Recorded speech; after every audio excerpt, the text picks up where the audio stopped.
আগে কোনটা খেতে যাবে আর পরে কোনটা খেতে যাবে, কোনটা থেকে শুরু করবে? কফি থেকে শুরু করবে। আচ্ছা, আগে কফি খেলাম, তারপরে কি যেন এটা? পোলাও। আচ্ছা, পোলাওর সাথে এটা কি যেন?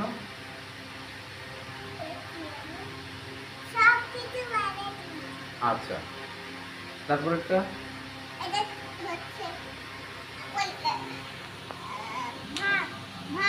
আচ্ছা, তারপরে মাংস, কেক। আচ্ছা, চিংড়ি পোলাও, নতুন আইটেম। ডিম, বাহ, ডিমগুলো তো দেখি, বাহ।